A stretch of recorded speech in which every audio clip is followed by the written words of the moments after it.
విశాఖ నగరానికి చెందిన ప్రముఖ న్యాయవాది సొండి కృష్ణ విశాఖ పార్లమెంటు స్థానానికి అభ్యర్థిగా నామినేషన్ దాఖలు చేశారు. ఈ నేపథ్యంలోనే శుక్రవారం జిల్లా కలెక్టర్కు ఆయన తన నామినేషన్ పత్రాన్ని అందజేశారు. అనంతరం ఆయన మీడియాతో మాట్లాడుతూ తాను విశాఖ ఎంపీగా గెలుపొందినట్లయితే అభివృద్ధికి పాటుపడతానన్నారు.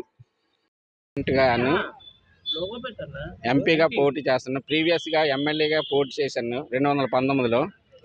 ఇప్పుడున్న ప్రభుత్వానికి వాళ్ళు చేసే కార్యక్రమాలకి ధీటుగా మన విశాఖకి నేను ఎంపీగా గెలిచినట్లయితే నా వంతు ఏం చేయాలన్నది ప్రజలకి సేవ చేద్దాం అనుకుని దీనికన్నా నేను ఈ ఎంపీగా పోటీ చేద్దాం అనుకుని చెప్పేసి ఇప్పుడే నేనేమో నామినేషన్ పత్రం కలెక్టర్ గారికి ఇచ్చి వచ్చాను.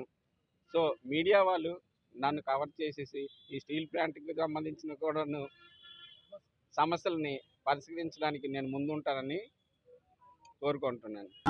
ఈవేళ రెల్లి సామాజిక వర్గాల నుండి సొండి కృష్ణ గారు ఎంపీ పదవికి నామినేషన్ వేయడానికి గతంలో సొండి కృష్ణ గారు ఎమ్మెల్యే ఎలక్షన్స్లో పోటీ చేసి ఇండిపెండెంట్ అభ్యర్థిగా పోటీ చేసిన తర్వాత అత్యధిక ఓట్లు ఆయనకే వచ్చాయని ఈ సభముఖంగా నేను చెప్పుకుంటున్నానండి. అలాగే ఇవాళ ఎంపీ నియోజకవర్గంలో మనకి ఒక 14 మండలాల్లో ఉన్న ఎంపీ నియోజకవర్గంలోని సీట్ ప్లాంట్ సమస్య, అలాగే తాగునీటి సమస్య, ఉద్యోగ సమస్యలు చాలా ఉన్నాయి.